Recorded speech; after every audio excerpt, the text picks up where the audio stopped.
मी जितेंद्र मराठे, Bharatiya Janata party Yuva Morcha शहर अध्यक्ष. काही दिवसापासून आपल्या सिद्धेश्वर नगरच्या लोकांना जे समस्येला तोंड द्यावं लागत होतं, जे काही लोकांचे राशन दुकान काही रामपेठ भागात आणि काही मोठ्या ओळीतून जोडले गेलेले ते सिद्धेश्वर नगरमध्ये वाटप व्हावे यासाठी माननीय तहसीलदार मॅडम यांना निवेदन देण्यात आलं. मॅडमनी त्या निवेदनाची दखल घेतात तात्काळ त्याच्यावर अंमलबजावणी केली.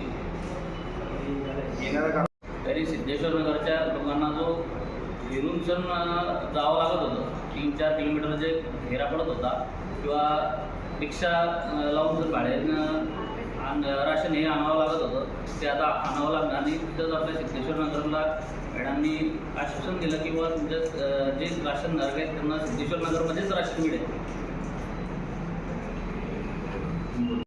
आज आम्ही भारतीय जनता पार्टी शहराचे अध्यक्ष आदरणीय पप्पू ओमाडी, युवा मोर्चाचे अध्यक्ष आमचे बंधू इतू मराठे आणि वरणगाव नगर परिषदेच्या महिला व बालकल्याण सभापती सौ भाग्यश्री महेश सोरणे आणि मी महेश सोरणे आम्ही आणि काही आमच्यासोबत सिद्धेश्वरनगर वासीय यांच्या माध्यमातून तहसीलदार मॅडमांना जो मागील काळापासून जो सिद्धेश्वरनगर वासियांना गोरगरीब लोकांना जो त्रास होत होता त्या संदर्भात निवेदन दिलेलं आहे. जो रेशन घेण्यासाठी गावामध्ये रामपेठमध्ये जो पैसे खर्च करून रिक्षाने जो फेरफटका मारण्याकरता जे लोक जात होते तो आता त्यांना जो त्रास सहन करावा लागणार नाही. आदरणीय तहसीलदार मॅडम यांनी तात्काळ आदेश देऊन त्या संदर्भात अंमलबजावणी करण्याच्या संदर्भात संबंधित अधिकाऱ्यांना, पुरवठा अधिकारी असो किंवा संबंधित रेशन कार्ड धारकचे दुकान असो त्यांना त्या ठिकाणी आदेश दिलेले आहेत. त्याचबरोबर आदरणीय मॅडमांनी त्या संदर्भात आम्हाला आमची चर्चा केल्यानंतर सांगितलं की ज्यांना या सिद्धेश्वर नगरमध्ये जे राशन भेटणार म्हणजे राशन भेटलं पाहिजे या संदर्भात ज्यांच्या तक्रारी असतील त्यांनी लेखी स्वरूपाचे अर्ज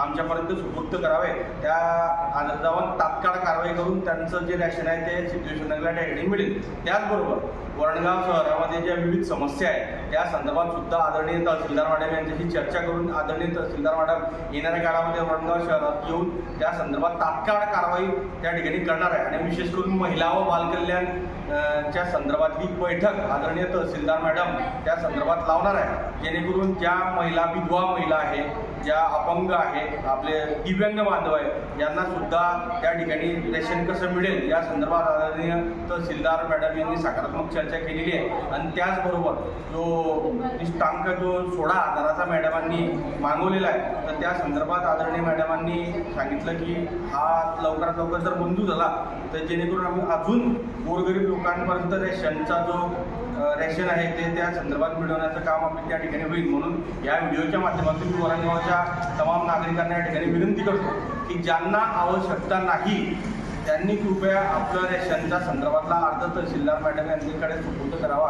ज्यांना आवश्यकता नाही, कारण की हे रेशन गोरगरीब लोकांसाठी आहे, कष्टकरी लोकांसाठी आहे, मजुरांसाठी आहे, शेतकऱ्यांसाठी आहे. तर त्या लोकांना खऱ्या अर्थानं या रेशनचा लाभ मिळावा म्हणून ज्यांच्या घरामध्ये आपण 2 घास म्हणजे व्यवस्थित ज्यांच्या घरी ज्यांना आवश्यकता नाही आहे त्यांनी कृपया त्याच्या संदर्भात अर्ज द्यावा अशी मी या व्हिडिओच्या माध्यमातून तमाम वरणगावच्या नागरिकांना या ठिकाणी विनंती करतो. या ठिकाणी थांबतो. जय हिंद, जय महाराष्ट्र.